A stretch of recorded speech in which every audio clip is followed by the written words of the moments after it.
하나님의 약속을 받았는데도 상황이 더 어려워질 때가 있습니다. 분명 주님께서 함께 하시겠다고 말씀해 주셨고 그 말씀의 위로를 받았는데 그 다음 날부터 모든 일이 더 복잡해지고 마음은 더 무거워질 때가 있습니다.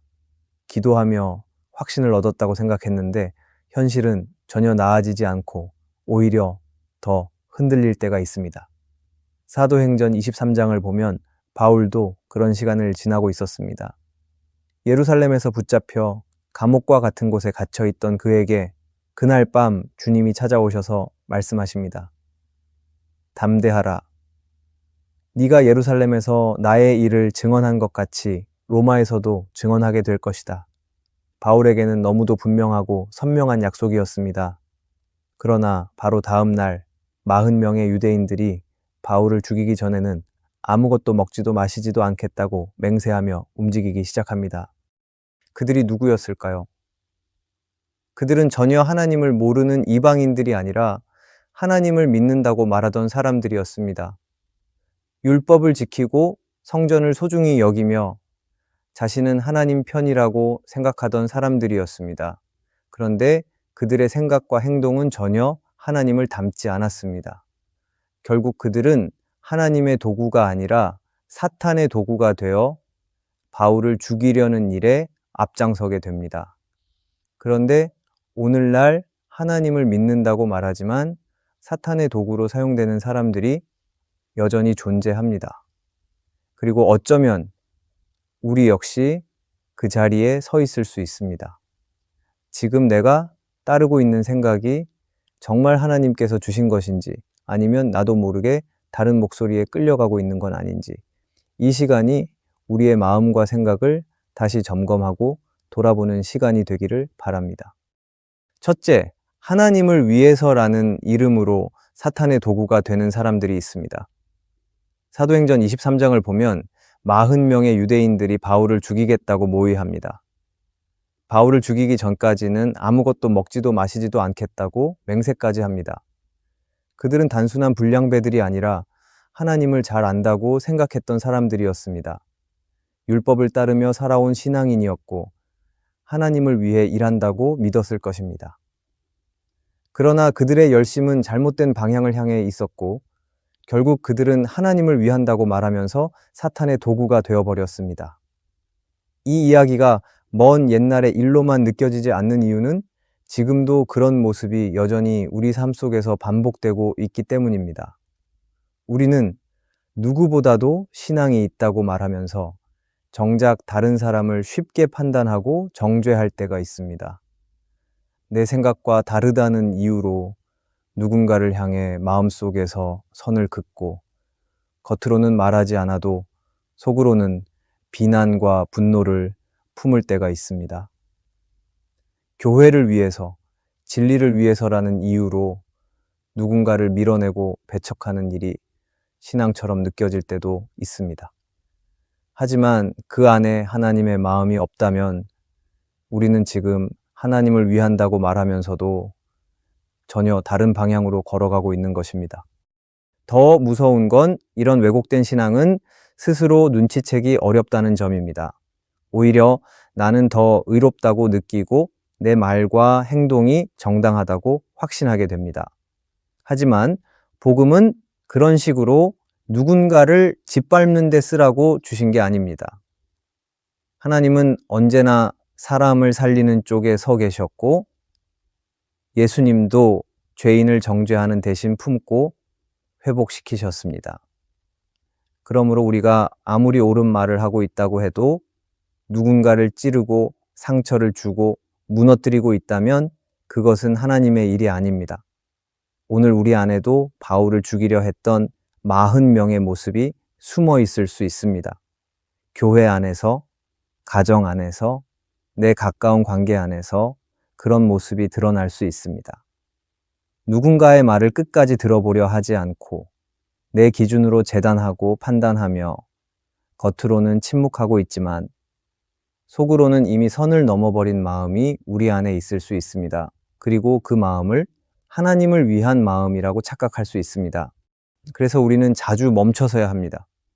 내가 지금 하고 있는 말과 행동, 그리고 그 속에 깔려있는 생각이 정말 하나님께로부터 온 것인지, 아니면 나도 모르게 내 감정이나 고집, 혹은 사탄이 심어준 생각을 따라가고 있는 것은 아닌지 정직하게 들여다보아야 합니다. 바울을 죽이겠다고 맹세했던 그들의 열심은 결국 아무런 생명도 낳지 못했고 하나님의 기쁨이 되지도 못했습니다. 지금 우리의 열심은 어떻습니까? 누군가를 살리고 있습니까? 아니면 누군가를 조용히 짓누르고 있습니까? 하나님께 붙들린 사람은 어떤 상황에서도 사람을 살리는 선택을 합니다. 때로는 참고, 때로는 품고, 때로는 무릎 꿇고 기도합니다. 반면 사탄에게 생각을 빼앗긴 사람은 하나님이라는 이름을 이용해 누군가를 밀어냅니다.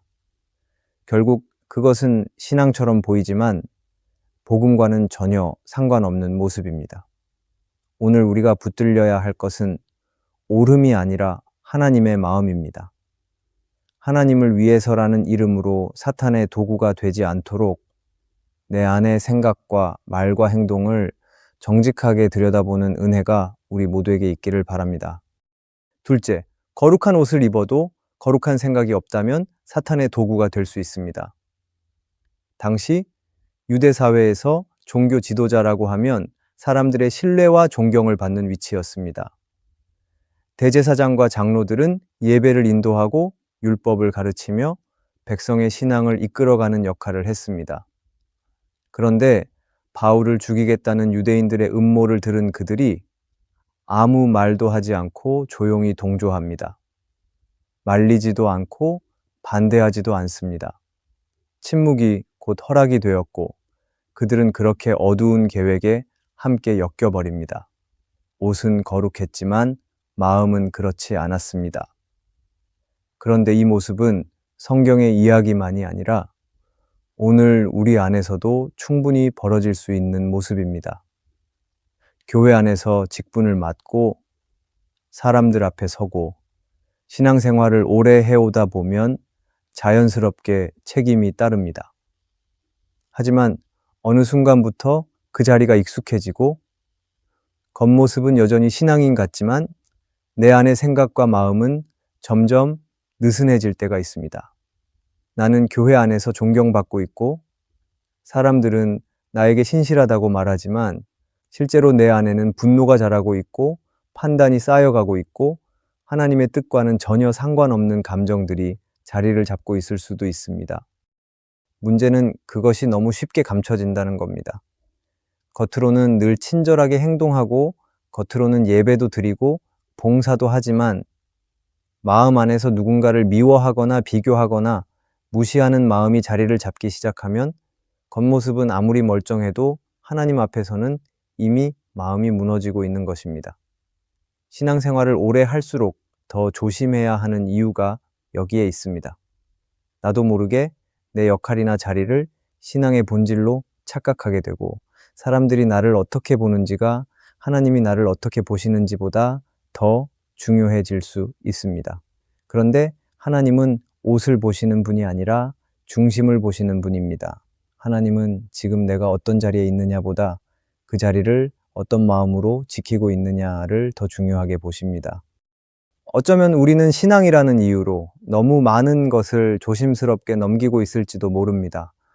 누군가를 향한 험담이나 부정적인 시선에 침묵하면서 마음속으로는 이미 그 말에 동의하고 있지는 않은지 돌아봐야 합니다. 말하지 않았다고 해서 죄가 아닌 것이 아닙니다. 마음으로 동의하고 있다면 이미 그 자리에 나도 함께 있는 것입니다. 그리고 그렇게 마음이 무너진 채 자리를 지키고 있다면 결국 사탄이 노리는 틈이 되어버릴 수 있습니다. 거룩한 자리에 서 있다는 것만으로는 충분하지 않습니다. 거기에 걸맞은 생각과 태도가 따라오지 않으면 우리는 쉽게 흔들릴 수 있습니다. 하나님은 지금도 중심을 보십니다. 어떤 옷을 입고 있는지보다 어떤 생각을 품고 살아가는지를 보십니다. 하나님께서 맡기신 자리를 제대로 지키고 싶다면 먼저 내 마음을 돌아봐야 합니다. 내 자리를 믿음으로 지키기 위해 오늘 내가 붙들고 있는 생각이 하나님 앞에서 온전한 것인지 아니면 나도 모르게 세상의 방식과 말에 끌려가고 있는지 정직하게 점검할 수 있어야 합니다. 하나님은 거룩한 자리에 선 사람을 찾으시는 것이 아니라 거룩한 마음으로 살아가는 사람을 기뻐하십니다.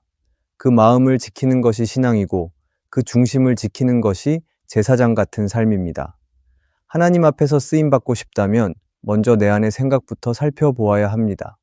그 생각이 바로 내가 누구에게 붙들려 있는지를 보여주는 가장 분명한 자리이기 때문입니다. 우리가 거룩한 옷을 입어도 거룩한 생각이 없다면 사탄의 도구가 될 수 있다는 것을 기억하기를 바랍니다. 셋째, 신앙이 오래되었는가가 중요한 것이 아니라 지금 내가 누구에게 속해 있는지가 중요합니다. 유다는 예수님의 제자였습니다.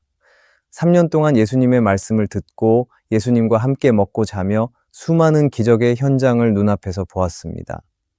다른 제자들과 함께 예수님의 사역을 가까이에서 지켜본 사람이고 공동체 안에서는 재정을 맡을 정도로 신뢰를 받았던 사람이었습니다. 그런데 성경은 요한복음 13장에서 유다의 마음에 마귀가 생각을 넣었다고 말합니다. 예수를 팔 생각이 그의 마음에 들어온 것입니다. 무서운 건 마귀가 그의 마음을 완전히 뒤집은 것이 아니라 조용히 생각 하나를 넣었을 뿐이라는 사실입니다. 그 한 가지 생각이 유다를 무너뜨렸고 결국 그는 예수님을 팔게 됩니다. 이 말씀을 읽을 때마다 우리는 마음이 무거워집니다. 유다가 예수님을 몰라서 그런 것이 아니었습니다. 그의 신앙이 짧아서 그런 것도 아니었습니다. 누구보다 가까이 있었고 누구보다 많이 배웠고 누구보다 많은 은혜를 경험했지만 그 마음이 어느 순간 하나님께 붙들려 있지 않았다는 게 문제였습니다. 신앙의 연수나 지식이 믿음을 보장하지 않는다는 것을 유다는 그대로 보여줍니다. 그리고 유다의 모습은 우리에게도 너무나 중요한 경고로 다가옵니다. 지금 내가 교회를 얼마나 오래 다녔는지, 무슨 직분을 갖고 있는지, 성경을 얼마나 아는지는 중요하지 않습니다. 정말 중요한 것은 지금 내 마음이 누구에게 속해 있는가 하는 것입니다.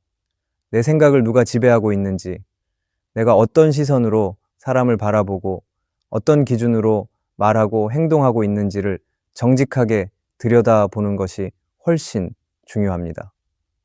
신앙생활을 오래 하다 보면 자주 익숙함에 빠질 때가 있습니다. 기도하는 말도 익숙하고 예배의 흐름도 익숙하고 성경을 읽어도 새로움보다 반복함으로 다가올 때가 있습니다. 그 익숙함이 나쁜 건 아니지만 문제는 그 익숙함 속에서 내가 점점 내 생각대로 판단하고 내 기준대로 행동한다면 그것은 문제가 됩니다. 그 순간부터는 아무리 신앙적인 말을 하고 있어도 내 안에서 움직이는 생각은 하나님의 것이 아닐 수 있습니다. 그리고 그 틈을 마귀는 절대 놓치지 않습니다. 작은 오해 하나, 사소한 불만 하나, 지나가는 비교 하나를 통해서도 우리의 마음을 무너뜨릴 수 있습니다. 그래서 우리는 끊임없이 내 마음을 살펴야 합니다. 내가 지금 하고 있는 생각이 정말 말씀 안에서 시작된 생각인지 아니면 나도 모르게 세상의 기준이나 감정이 섞인 생각인지 점검해야 합니다. 아무리 신앙적인 단어로 포장되어 있어도 그 생각이 누군가를 밀어내고 정죄하고 분노하게 만든다면 그것은 하나님이 주신 것이 아닙니다. 하나님의 생각은 언제나 살리는 쪽을 향하고 있습니다. 중요한 건 지금입니다. 어제 내가 얼마나 뜨거웠는지가 아니라 오늘 내가 무엇을 생각하고 어떤 말과 태도를 선택하고 있는지가 중요합니다. 나는 지금 하나님의 마음에 가까이 있는가? 아니면 마귀가 넣어준 분노와 불안에 사로잡혀 있는가? 이 질문을 놓치면 유다처럼 말은 신앙처럼 하는데 실제로는 완전히 다른 방향으로 가게 될 수 있습니다. 신앙은 예전의 열심으로 유지되지 않습니다. 매일 점검하고, 매일 돌이키고, 매일 다시 하나님의 생각으로 채우는 것이 진짜 신앙입니다. 오래 믿었다는 것이 나를 지켜주는 게 아니라 지금 하나님의 말씀에 순종하며 살아가고 있느냐가 나를 세워주는 것입니다. 그러기에 오늘도 우리는 나는 지금 누구의 생각을 따라 살고 있는가, 그 생각이 나를 어디로 이끌고 있는가를 돌아보아야 합니다. 우리가 신앙이 오래되었는가가 중요한 것이 아니라 지금 내가 누구에게 속해 있는지가 중요하다는 것을 기억하기를 바랍니다. 넷째, 하나님께 붙들린 자가 하나님 나라를 이룹니다. 바울은 혼자였습니다.